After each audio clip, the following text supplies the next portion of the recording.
کل یہ بات کس قدر عام ہے اور اندھا دھند دہرائی جا رہی ہے کہ اگر ملک کی ترقی چاہتے ہو تو پھر عورتوں کو کام کرنا پڑے گا.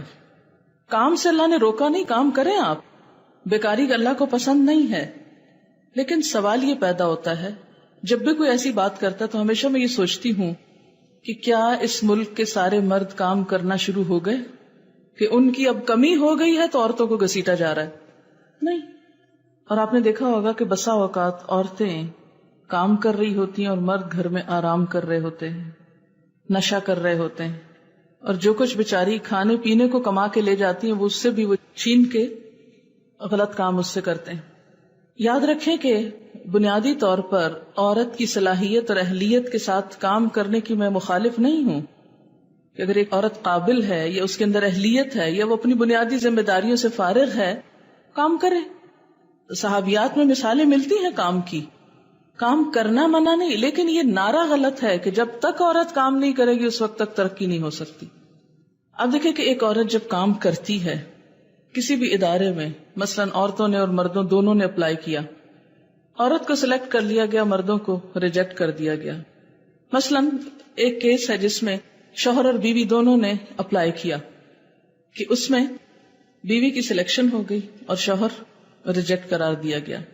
اب کیا ہو رہا ہے کہ بظاہر شیطان نے بہت خوشنما بنا دیا، بہت احساس عورت کو دلا دیا کہ وہ تو بہت قابل ہے اور اس کے مقابلے میں اس کا شوہر جو ہے وہ بہت ہی غیر اہم چیز ہے. اب عورت دوہری ذمہ داری اٹھا رہی ہے، کام پر بھی جاتی ہے، گھر کا بھی سارا کام کرتی ہے، بچہ بھی جنم دے رہی ہے، شوہر فارغ گھر میں بیٹھا ہے، احساس کمتری کا شکار ہے، کام نہ ملنے کی وجہ سے ڈپریشن کا شکار ہے. اس سارے کا وبال کس پہ پڑے گا؟ کس کا بھلا ہوا؟ اس میں عورت کی کیا بھلائی ہے؟ کچھ بھی نہیں. لیکن ہم خوش ہیں. یہ بالکل ایگزیکٹ یہ بات مجھے اس وقت سمجھ آئی کہ جب میرے سامنے ایک کیس آیا، ایک خاتون تھی بہت پڑھی لکھی، شوہر ان کا اتنا پڑھا لکھا نہیں تھا، ہائیلی ایجوکیٹڈ اور بہت اچھے عہدے پہ فائز. تو ایک دن انہوں نے ملنے کے لیے ٹائم لیا تو انہوں نے اپنا مسئلہ بتایا اور آنسوؤں سے رو رہی تھی کہ میں کام بھی کر کے آتی ہوں، گھر بھی چلاتی ہوں، بچے بھی پیدا کر رہی ہوں، سب کچھ میرے ذمے پہ پڑ گیا ہے اور شوہر میرے کے پاس جاب نہیں ہے، لہذا اس کی ضرورت پوری نہیں کر سکتی، اس سے جھڑکیاں کھاتی ہوں، اسے جو احساس کمتری لگ گیا ہے اس کا وبال اور نزلہ بھی سب مجھ پہ گر رہا ہے. عورت اندر باہر دونوں طرف سے خوب پس رہی ہے. کہتی کہ کام چھوڑتی ہوں تو بچوں کو کون کھلائے، شوہر کے لیے کام ہے نہیں کوئی، مجھے بتائیں کہ میں کس طرح سانس لوں. اب دیکھیں نا سب کچھ ایک کے اوپر پڑ گیا نا، اور جو دوسرے کو نہیں کام ملا اس کا بھی وبال اس پہ اور پڑ گیا، ایک اور مصیبت بھی. یہ کون سی آزادی ہے عورت کے لیے؟ یہ آزادی نہیں ہے، یہ عورت کے اوپر ظلم ہے، ظلم. اگر واقعی گھروں کا سکون چاہتے ہیں اور معاشرے میں خوشحالی چاہتے ہیں تو پہلے سب مردوں کو بھرتی کر لیں، اور جب وہ کم پڑ جائیں تو پھر اس کے بعد عورتوں کو بھی لے آئیں، کوئی حرج نہیں. لیکن ایک اوپن کمپٹیشن میں اب مثلا میڈیکل کالجز میں کیا ہو رہا تھا کچھ سالوں سے کہ لڑکیاں محنتی ہوتی، اس میں کوئی شک نہیں، اکثریت سیٹیں اوپن میرٹ میں لڑکیاں لے جا رہی، لیکن رزلٹ کیا آ رہا ہے کہ میڈیکل کرنے کے باوجود بھی ایک بڑی تعداد پریکٹس نہیں کر رہی. کئی سالوں کی محنت بھی ضائع، حکومت کا پیسہ بھی ضائع، اور بے شمار علاقے ایسے کہ جہاں ڈاکٹرز نہیں. ہمارے اکثریت دیہاتی علاقوں میں ڈاکٹرز ہیں ہی نہیں.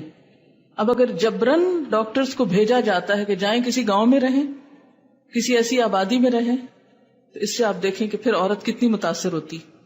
اگر اس کا شوہر ساتھ نہیں ہے اور اسے کسی گاؤں میں پوسٹ کر دیا گیا ہے، اس کے بچوں کی تعلیم، اس کی اپنی صحت، اس کی باقی ضروریات، ان سب کا کیا ہوگا؟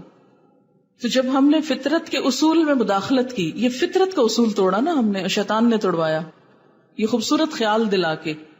شیطان کا اصل کام پتہ کیا کہ فَلَيُغَيِّرُنَّ خَلْقَ اللَّهِ، اللہ کی ساخت کو بدلیں گے.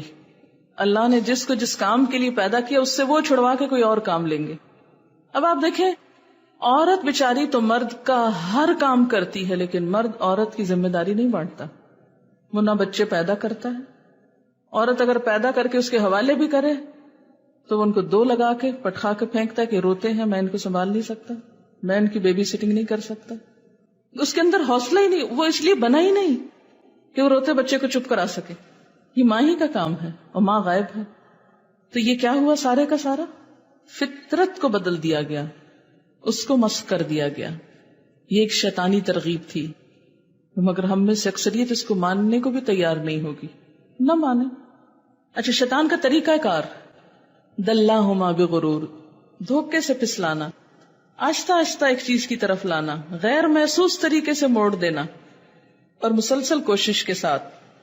یہاں میں اب چند باتیں یہ کروں گی کہ فدلہما بغرور کس طرح ہوا، بہکایا کس طرح شیطان نے. یہ جو میں آپ کو ایکسٹریکٹ پڑھ کے سنانے والی ہوں یہ میرا اپنا نہیں ہے، یہ ابن القیم نے ایک کتاب لکھی ہے تلبیس ابلیس. تلبیس ابلیس یعنی ابلیس کس طرح تلبیس کرتا ہے. تلبیس کا کیا مطلب ہوتا ہے؟ شبہ میں ڈالتا ہے، وسوسے کیسے ڈالتا ہے، غلط کام کیسے کراتا ہے. اس کے سٹیپس انہوں نے بیان کیے اور بڑے ہی زبردست ہیں. ہر سٹیپ کے ساتھ ہم ذرا اپنے آپ کو جج کریں. یہ کتاب اردو میں بھی ترجمہ ہو چکا ہے، اگر کوئی پڑھنا چاہے تو بہت زبردست کتاب ہے. اس کا خلاصہ ہے ایک باب کا، ابلیس کس طرح انسان کو وسوسہ دیتا ہے، کس طرح اس کو پھسلاتا ہے، کس طرح دھوکے کے ساتھ اپنے ڈھب پہ لے جاتا ہے. سب سے پہلی کوشش اس کی یہ ہوتی ہے کہ انسان شرک یا کفر میں مبتلا ہو جائے، کیونکہ یہ اس کے لیے سب سے آسان راستہ ہے. اگر انسان اس میں مبتلا ہو گیا تو کیا ہوگا؟ انسان کے ہر نیک عمل خود بخود ضائع ہوتا چلا جائے گا. پھر اس کو فکر نہیں ہوتی کہ اب انسان نیکی کر رہا ہے یا بدی کر رہا ہے، بس شرک کر لیا اور اس سے بے فکر ہو گیا.